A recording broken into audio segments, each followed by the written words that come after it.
welcome to the Cherry Hill Weekly Report. I'm Susan Desenhoff. And I'm Scott Broder.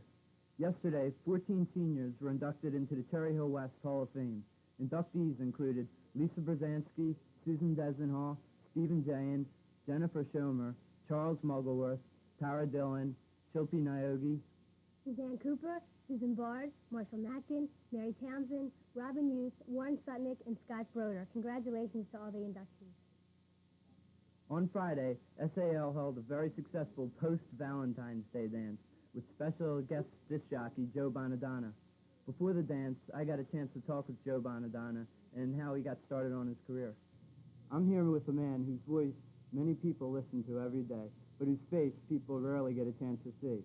I'm here with Joe Bonadonna, a DJ for one of the most popular rock stations in the Philadelphia area, WMMR. Thank you, Scott. Joe, a lot of people in the media business and in the music business have had to pay their debts in order to get to the positions that they're at right now. How did you get started in the business? Well, I was a nut. Basically, I was so crazy into music when I was in elementary school and high school and through college that I blew off a career in instrumentation and automation to go into rock and roll radio, which I think about that every once in a while, but it seems to be the right thing to do because it was what I was into. It was what I wanted to do. And at the time that I was going to school, it was a very exciting period in music. I guess I was in the 6th grade when the Beatles hit, and so that had a profound influence on me, especially music through the 60s and growing up in that period of time. It helped. As I said, I was going to school for instrumentation and automation and electronics at the time. And I was in college. One of the people said, would you help me wire up this college radio station so we can do things? And all of a sudden, I got the bug for it. It was just like, 2 turntables, you can play whatever you want. It goes out on the air. This is something. I wound up doing that all through college, working in the college radio station and then working part-time at one of those beautiful music radio stations, where I worked all night long. They had you working there from 11 o'clock at night until 7 o'clock in the morning. And by the time you finished with the shift, you never wanted to go into a dentist's office ever again. I tell you, it was a nightmare. I got fired from that job. And then just about the time that I was graduating college, a local Long Island radio station by the name of WLIR decided that they were going to change from big band music to rock and roll. They were broke. They were about $20 million in debt. And they said, well, maybe if we played some rock and roll music, we can, pull ourselves out of debt. And within 3 years, the station was billing over $3 million a year.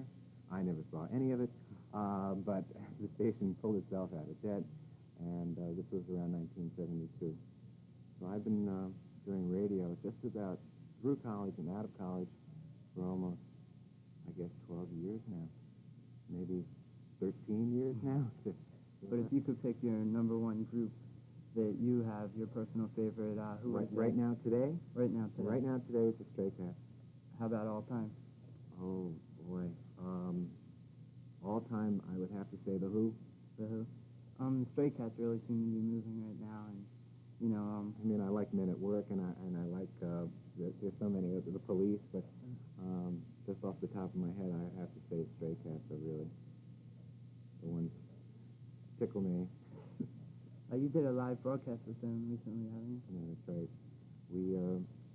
Those are great to do. When you're involved with a station like WMMR, you have so many resources available to you. Concerts from all over the country are offered to you, and we just take them. Sure. Okay. Thanks a lot, Joe, and I wish you continued success with WMMR. Attention all parents and other adult members of our community. The students and staff of Cherry Hill High School West invite you to attend an open house on Thursday, March 17th, 1983, from 8:30 a.m. to 2:30 p.m. in order to give you a glimpse of our school while it's in session. We will escort small groups through the building and provide time for you to experience some of the classroom activities. Tours will be conducted throughout the day, which will allow guests to arrive at their convenience. When you come to High School West on March 17th, please report to the library where coffee will be served and the tours will begin. Parking will be permitted in the area in front of the Jones Gymnasium where the basketball courts are located. Please join us. The boys varsity basketball team brings its 23-3 overall record into the state final starting this Thursday night at 7 o'clock p.m. at home. They play the winner of the Shawnee-Toms River game, and the game begins at 7 o'clock. Come out and support your team. Any student wishing to participate in the Mount Misery programs during the week of March 7th through 11th or the 14th through the 18th, please contact Mr. Harvey in B1. Reporter Sue Desenhall got a chance to speak with members of the Cherry Hill West cast for the spring musical. Today with us we have three of the cast members for the upcoming play Bye Bye Birdie, Bob Demopoulos, Warren Sutnick, and Gia Bruno. Now previews, the very first previews are March 7th, this coming Monday, and I just wanted to know, how is it coming? I mean, are you ready? Well, yes, right now we're more ready than we've ever been. That's good. And also this Friday, the 4th, they'll be performing at the mall from 10:30 a.m. to 2:30 p.m. And how about, now the two of you, I understand, are the two leads. Yes. And have you had any outside training? Yes, I've been dancing with the Dance Exchange, the choreographer's school, for about 6 months now. Okay. How about you? I've been dancing for about 8 months as Jazz Unlimited. And also I've had a lot of in-school training with the different directors and instructors. Okay. How about you, Jaya? I've been dancing with Marsha Highland for about 10 years. Oh, okay. And will one of you please give me a brief summary of the play? All right, well, basically with the play has two basic stories in it. One revolves around my character, which is Albert Peterson, and the other one revolves around Bob's character, and that's Conrad. Now what happens is that I play Conrad's manager, and Conrad is getting drafted into the Army. Now Conrad Birdie right now is the biggest rock star around, similar to Elvis Presley. And because he's getting drafted into the Army, my career is going down the drain. So my object is now to think of a way to have Bob go out with a big bang, to like make him the greatest rock star of all time. That's the one story. The other story revolves around, my idea was for Bob to give a final kiss to a girl before he goes into the Army. And that is Kim, played by Donna Filan. Now, that story is that Kim also has a very jealous boyfriend. And when Conrad tries to kiss Kim the big kiss goodbye, a lot of problems happen. Okay. So, if you want to see what happens. Yes, well, I hope everyone comes out and watches. The actual performances will be the 11th, 12th, 13th, and then the next week, the 18th and the 19th. And tickets are on sale every day during lunch in the cafeteria, some for $3.50 and others for $4. Please come out and support us. Thank you. Thank you for watching the West Weekly Report. Please watch us again next week at the same time. Good night. Good night.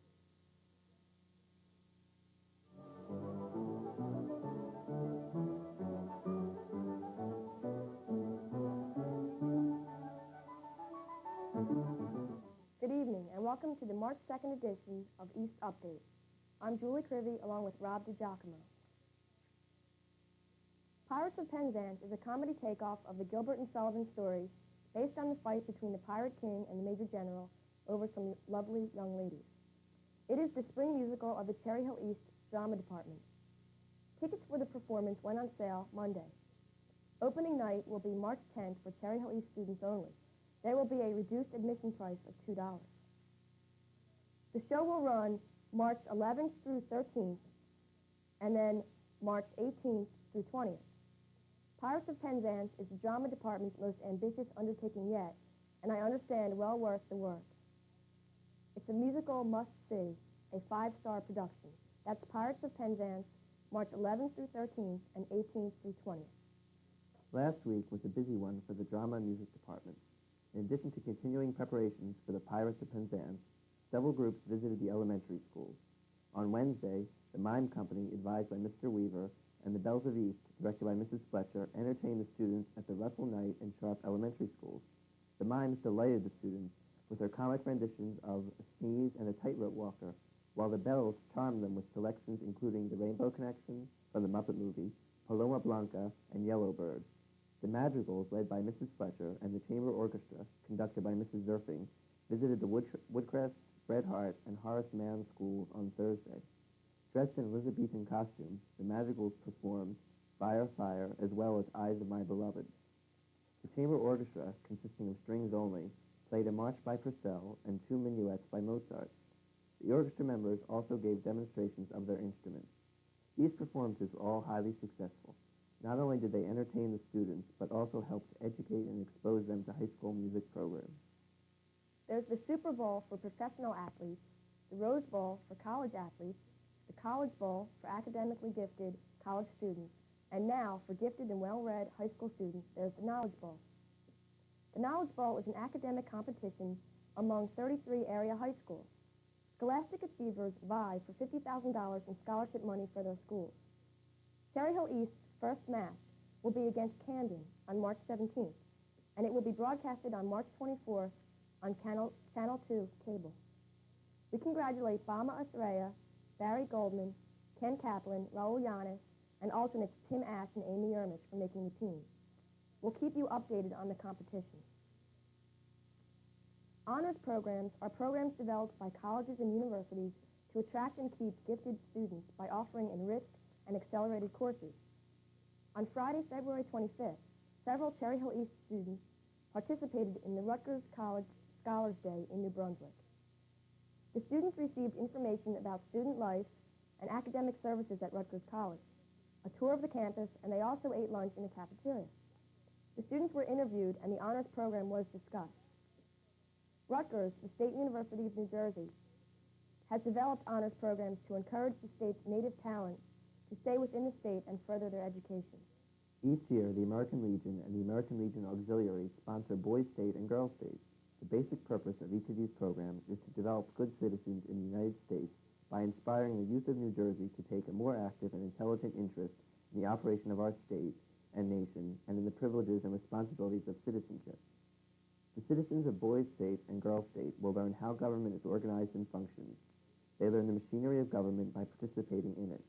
They hear lectures on the legislative, executive, and judicial branches of government, conduct campaigns and elections, and learn how a republic functions through direct participation in democratic processes. Selection of these candidates will be announced this spring. Cherry Hill East varsity chess team defeated a tough Woodbury team by a score of 4-1 last Wednesday, February 23rd.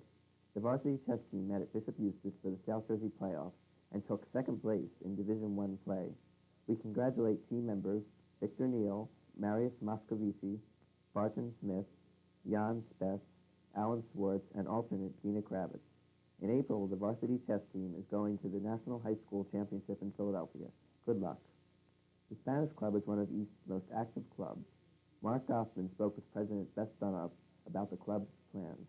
Here with me this evening on East Update is the president of the Spanish Club of Cherry Hill High School East, Beth Dunup. Beth, welcome to East Update. Thank you. What does the president of the Spanish Club have to do?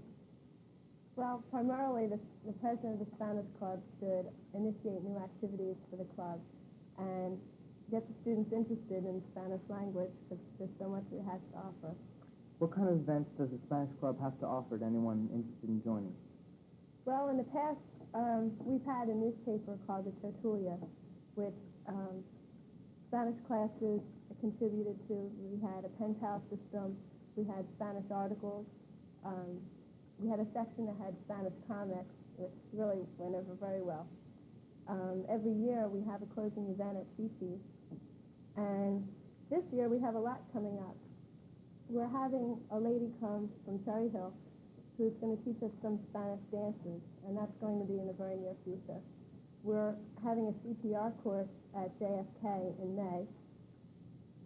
We also will be visiting an orphanage to spend some time with the children and teach them some Spanish.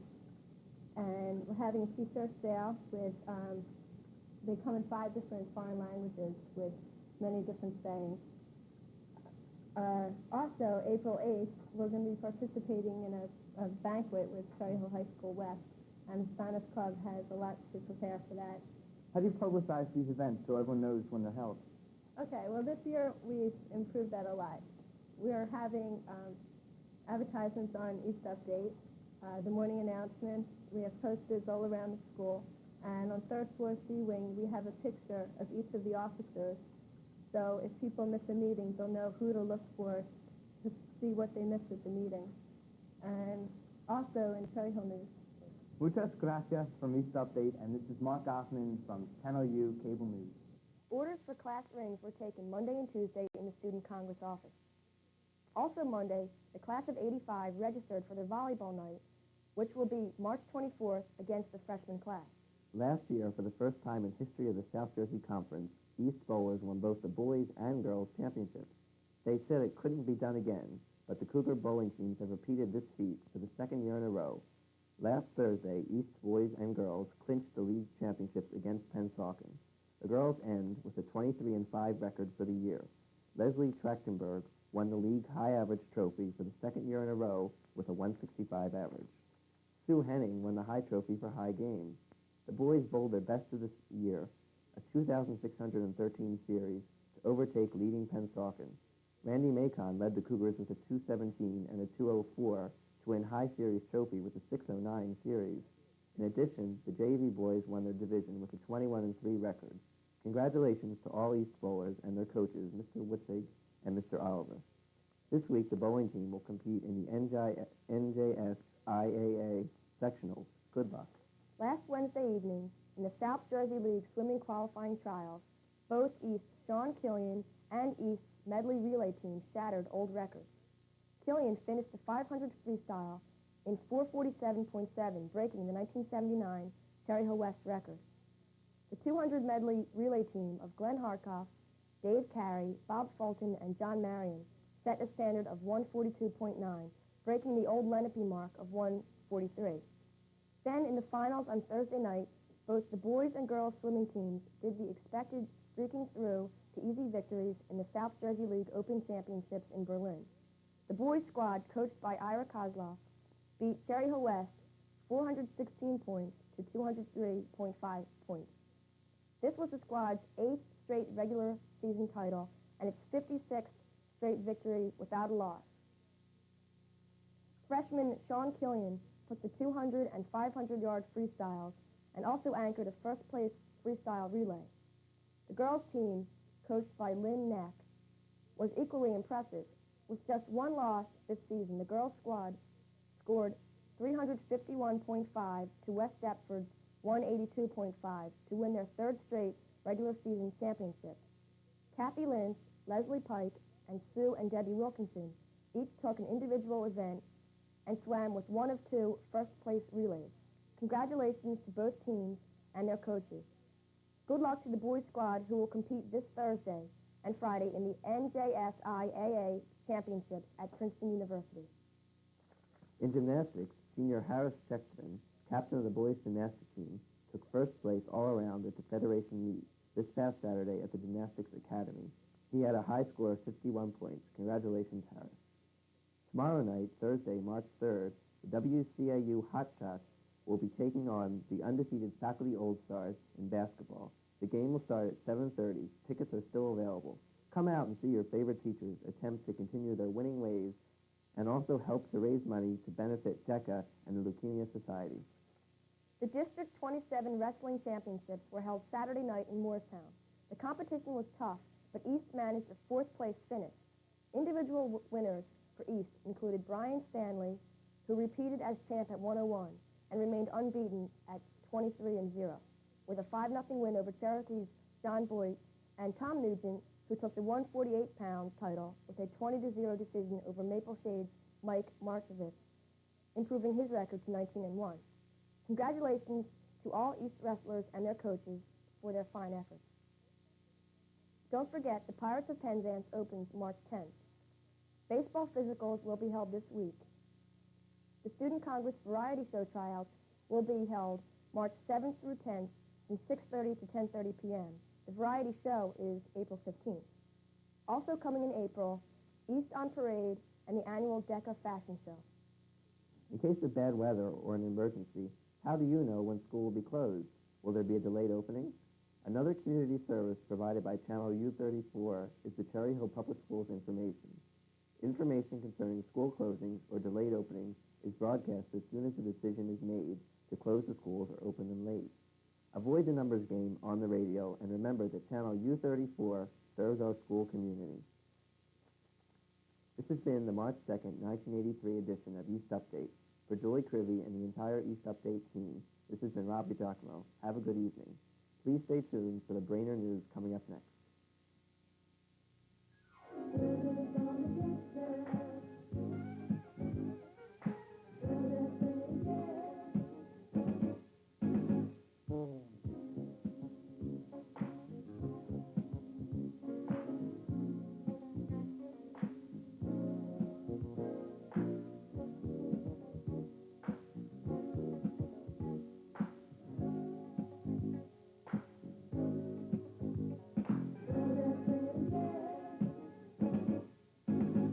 Good evening. This is Michael Ariton welcoming you to Brainerd News.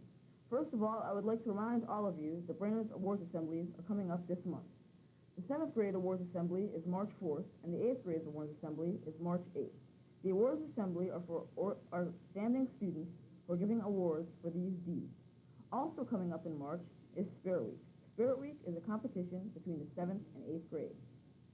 These competitions range from College Bowl, a knowledge game, to Beat the Clock, an obstacle course. And also stay tuned to Brainerd News for Brainerd's Beauty Contest. And now, with the sports wrap-up for the basketball and wrestling season, here is Amy Miller. The winter sports season has come to a close, and tonight I'm here to inform you on the final records of that season. For the 8th grade boys basketball team, a fine season was played, including 11 wins and 6 losses, which was the best record in the league. The high scorers were Tony Morelli, Brian Spell, and Dave Anstick. Congratulations to the whole team. The 7th grade boys team also did well, with 8 wins and 3 losses. Throughout the season, the Mini Mustangs kept on striving towards their goal to be on top. Even though they didn't make it, they had a fine record to be proud of. Now for the girls' side of the story. The 8th grade girls basketball team didn't have a record as good as they would have liked, but with 5 wins and 13 losses, they closed their season. Nicole Schetz and Sharon Slim played terrific offense throughout the season and ended up to be the 2 high scorers for the team. The 7th grade girls did a little better and closed this 82-83 season with 6 wins and 5 losses, with Sandy Duda as high scorer, Stella Mastantonio with high average, outstanding defense by Leslie Phillips, and the most rebounds by Debbie Mazaka. We hope the girls will keep working on their basketball skills throughout the summer and be even a better team next year. The wrestling mats are now folded until next year, but before they were stored away, Brainerd's wrestling team finished their season with 3 wins and 2 losses.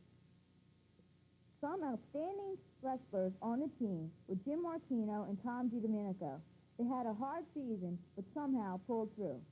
Congratulations to all the wrestlers and all the basketball teams who represented Brainerd's mean and our school.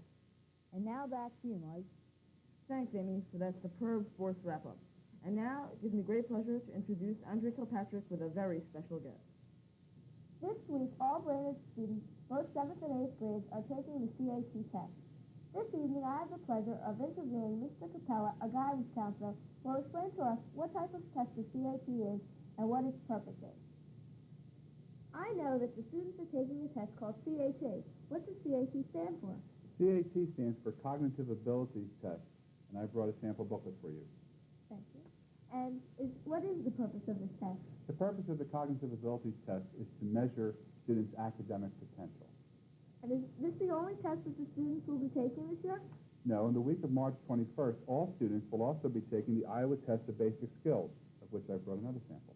Well, what's the difference between the two? The Iowa Test measures what a student has already learned in the areas of reading, language, math, and work-study skills, while the Cognitive Abilities Test measures their potential for learning. Well, thank you for taking your time to come down here and explain the CAT test. You're welcome. Thanks for joining us tonight. For the entire Brainerd News staff, this is Michael Ariton. See you next week.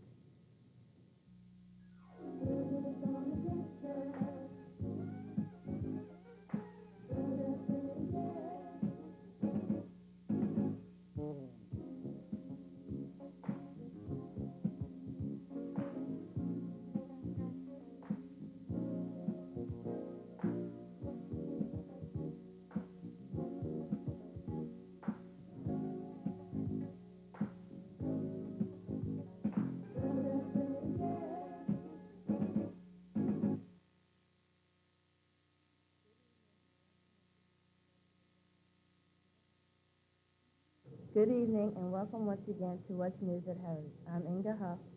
And I'm Melissa Smith. Tonight we'll be joined by Mr. Devine, a Heritage Guidance Counselor, who will talk about the high school programming procedure. Mr. Devine, thank you for joining us. Can you tell us when high school programming began this year and what decisions students are asked to make for next year? Well, we started the programming this year on the 18th of January with an orientation in the 8th grade social studies classes, where we gave out the course selection booklets, and from there we had a meeting with the parents, and we're seeing each student individually to go over what the teachers have recommended for them, and after that we'll meet with the students again and make the final selection. The students really are asked to choose what level courses they are going to take and what electives they're going to take with the basic academic courses. If a student changed his mind over the summer about a course he wanted to take, what could he do? Well, if the student would change his mind during the summer, he would simply call the guidance office at High School East and talk to the guidance director. How does the high school determine whose place it is for the early and late kids? The way it looks is that everybody will be on the same schedule. So I don't think we have to worry about early and late schedule this coming year. Can you tell our viewers a little more about a high school option they have, such as the Camden County Vocational School? The Camden County Vocational School offers an alternative to the high school student who is looking to go into the field of work rather than go on to college. It offers a great variety of subject areas. One of the things that students forget about when they go to vocational school, when they're talking about going to it, is they have to take the same basic academic courses that the students at East take. Mr. Devine, we know that this is your second year at Heritage, and for our final question, we want to know the difference between counseling at junior high and high school. Well, I counseled at Cherry Hill West for 10 years, and I think the big difference is in the junior high school, because I have less counselees, I get to know the kids a little bit better. The major problem with counseling in high school is that you have to deal with college admissions, and you have to deal with seniors who are going into the workforce. So the decisions that are made at that time are very, very crucial. Unfortunately, our time is up for tonight's edition of What's News at Heritage. But before we leave, we wanted to clear up a detail from last week's show. In our gold and white basketball game between the faculty and the students, our teachers lost to the students in a game that went overtime. So from Melissa Smith and Inga Huff, thanks for watching What's News at Heritage. And to the faculty who took part in the gold and white basketball game, we wish everyone in a speedy recovery from their aches, pains, and defeats.